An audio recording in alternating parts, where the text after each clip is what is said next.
Shalom, selamat pagi Bapak Ibu serta sahabatku yang terkasih dalam Kristus Yesus.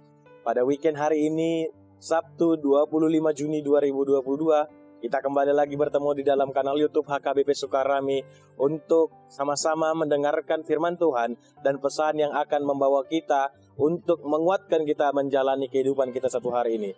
Maka sebelum kita mendapatkan pesan firman Tuhan hari ini, mari kita dengarkan firman Tuhan yang telah ditetapkan hari ini. Firman Tuhan pada hari ini diambil dari kitab Hagai 1 ayat 14. Tuhan menggerakkan semangat Zerubabel bin Sealtiel, Bupati Yehuda, dan semangat Yosua bin Yosadak, imam besar, dan semangat selebihnya dari bangsa itu.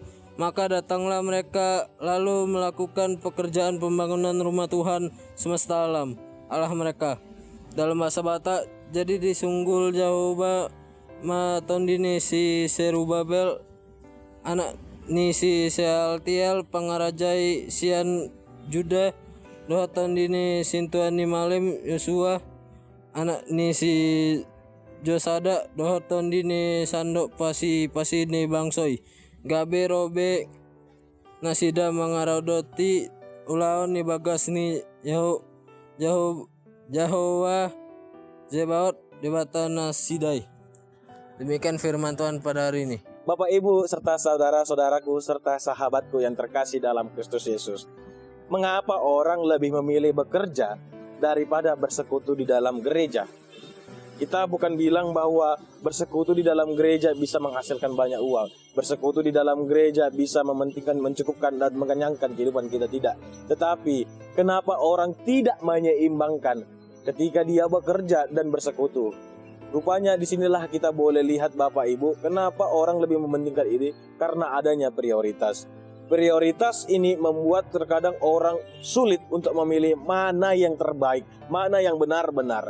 Padahal kalau kita boleh lihat Bapak Ibu, prioritas inilah yang membuktikan mana sejatinya kebutuhan atau keinginan hidup kita.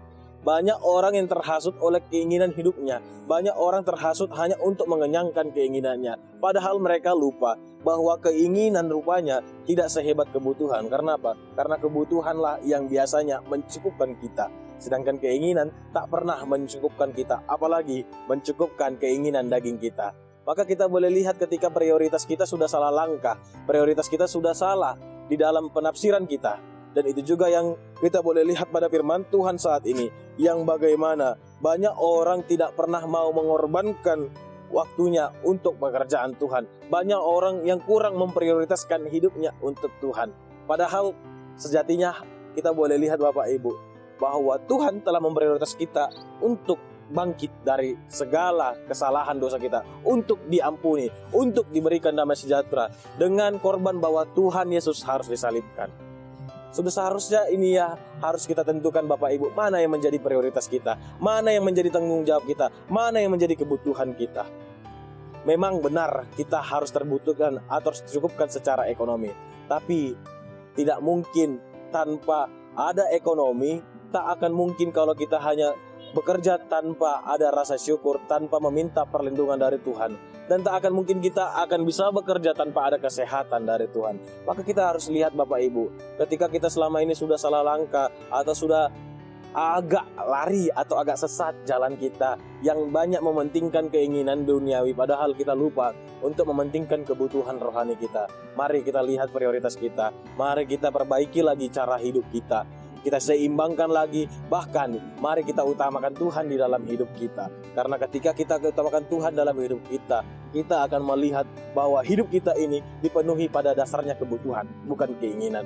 Karena ketika kita sudah berlandaskan dengan kebutuhan, maka hidup kita akan merasa cukup, sama seperti yang dikatakan di dalam doa Bapa kami. Karena Tuhan tak pernah menginginkan hidup anaknya, umat yang dikasihinya untuk berlebihan, tidak, tetapi kecukupanlah, agar kita boleh mengingat serta bersyukur atas segala karya Tuhan yang selalu hadir dan bahkan dapat kita rasakan setiap harinya. Mari kita prioritaskan Tuhan dalam hidup kita.